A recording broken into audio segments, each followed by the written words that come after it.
근데 이러한 흐름이 중요하게 작용할 수 있었던 것은 농촌 지역 교육이었는 부분이 아주 특징인 것이 저희 지역의 중요한 포인트입니다. 59년도 개교했으니까 54년쯤 됐습니다. 지금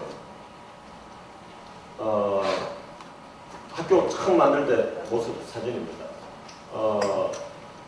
앞에서도 말씀드렸지만 지역의 중요한 역할을 한 풀무신협과 풀무생협은 처음 만들어질 때 학교 내에 만들어집니다. 학생들을 대상으로.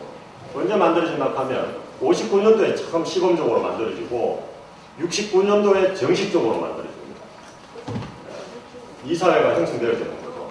그럼 활동을 시작하는데 그것이 72년도 그리고 80년도에 지역으로 나가버립니다. 지역으로 나갈 때 이름을 그대로 가지고 정관을 그대로 가지고 나가는 거죠. 그러다 보니까 아직도 마을에서 일어날 때 풀무생협, 풀무신협 이렇게 사용합니다. 그래 많은 사람들이 오해하시는 게 풀무학교가 신협과 생협을 다 거느리고 있는 거로 생각을 합니다. 그렇진 않고요. 학교하고 이쪽은 별도의 법인으로 움직여지고 있는 상황입니다. 그런데 학교 교육에서 뭐 여러 가지가 있지만 제일 중요한 부분은 어떻게 하면 농촌 지역에 있는 학교에서 배출한 학생들이 도시로 나가지 않게 만들 것인가. 보통은 학교 내에서 공부를 하고 난 뒤에 상급학교로 진학할 때는 큰 도시로 나가는 것을 지향을 하는데 풀무학교는 처음부터 어떻게 하면 풀무학교를 졸업한 사람들이 지역에 남을 것인가 라는 걸 고민해요. 그런데 그 학생들이 지역에 남아서 활동을 할 때 협동조합이라는 방식으로 활동을 했으면 좋겠다. 그것이 농촌을 살리는 방향일 것이다 라고 생각해서 협동조합을 학교 내에서 먼저 시작을 했는 거고 교육적인 차원에서 시작을 했는 거죠.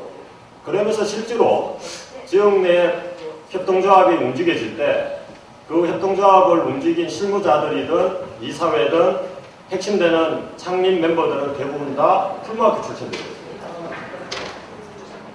그게 가장 큰 역할이었고 또 다른 학교의 중요한 역할은 뭐 저희들은 그래 깔때기 역할이라고 하는데 농업기술을 농민들이 개발하기가 어렵기 때문에 학교에서 그 정보를 가지고 오는 역할을 하죠.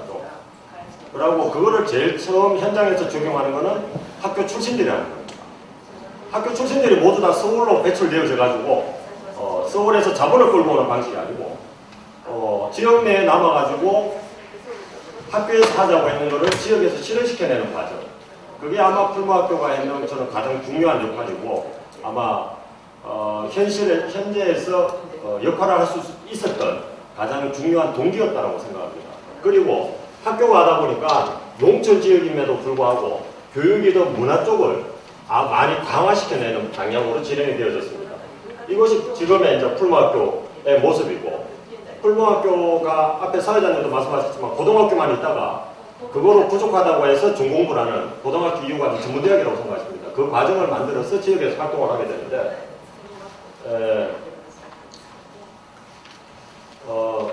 사회자님이 요즘에 인기가 좋다고 하는데 고등학교는 인기가 좋고요. 중공부는 별로 인기가 없습니다. 아직까지. 학교 자체는 아직도 여전히 생활협동조합을 자체에서 운영을 하고 있습니다. 그러니까 전공부만 만드는 모습으로 증명입니다. 둘 다 기숙사 학교고 고등학생들한테는 전형교육을 중심으로 한다면 전공부 같은 경우에는 농업을 할 사람을 집중적으로 육성시켜내는 방식으로 진행되어집니다. 이거는 뭐 쭉 퍼져나가는 부분이고 제가 중요한 부분 몇 가지만 최근에 일어나는 것들을 제가 중심으로 하겠습니다. 이 부분은 전공부가 만들어지면서 다시 색깔이 지역의 활동 영역이 바뀌어 나가는 부분들을 제가 몇 가지 말씀을 드리겠습니다. 전공부에서 직접적으로든 간접적으로 지역 내에 있는 연구소를 만들어냅니다. 왼쪽 게 농업연구소고 위에 있는 게 마을 공동체 문화연구소라고 하는 곳입니다. 그리고 밑에는 아직 공간이 없어서 이 표시를 했는데 교육농업연구소라는 곳을 만들어서 연구활동을 시작을 해요. 그런데 연구활동을 시작할 때 이렇게 이야기합니다. 지역을 지원하는 연구를 하죠. 지역과 무관한 연구가 아니고 지역을 지원해 줄 수 있는 연구를 진행시키자.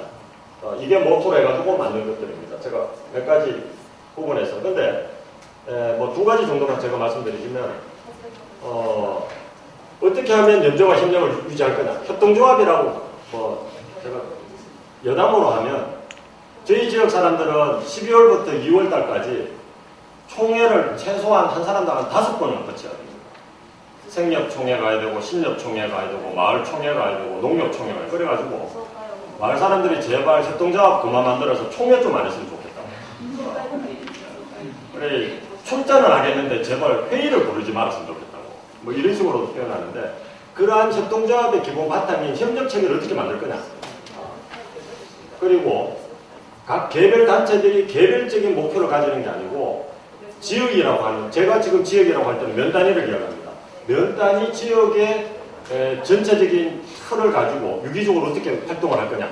이 부분을 중심적으로 제가 고민을 하면서 지금 지역에서 활동하는 몇 군데를 말씀을 드리겠습니다.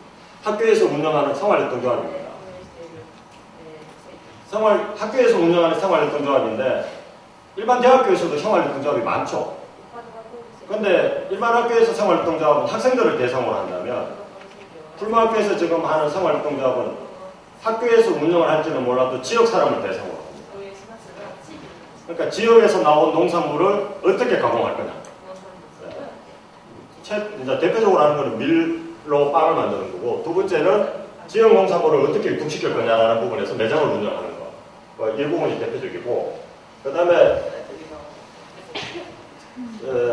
제가 매일 제일 잘하는 출판사를 합니다. 근데 출판사가 헌책방을 운영을 하거든요. 물론 적자입니다.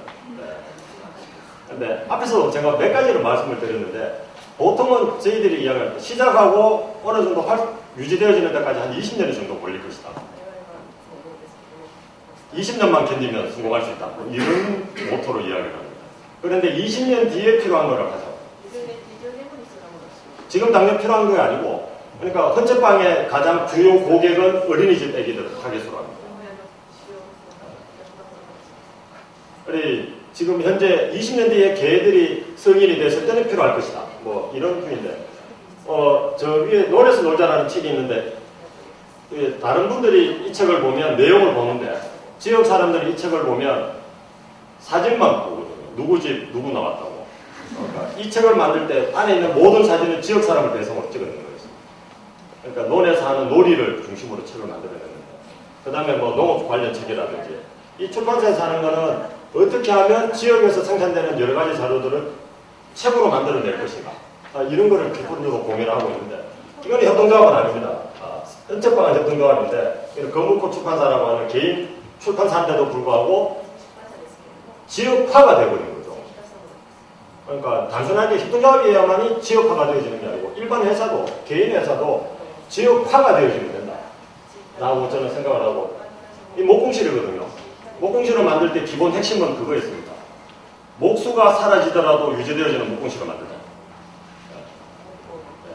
지역의 목공실은 영원히 남을 수 있는 방법이 뭐가 있을까? 라고 했을 때 만든 방식이었는데 모두 다 출자를 만든 방식이었습니다. 출자 조합원들의 권한은 지역에 목공실이 있으면 좋겠다고 생각하는 사람은 출자를 하라고 했습니다. 그러고 목수조차도 출자를 해가 들어오는 거고, 나갈 때는 출자금만 하고 나가라는 식이었습니다.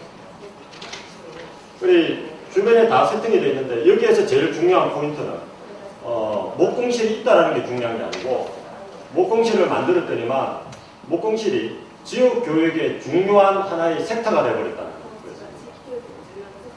거예요. 보시면 아시겠지만 어린이집이나 초등학교부터 목공을 배우기 시작해요. 왜냐하면 지역에 있으니까.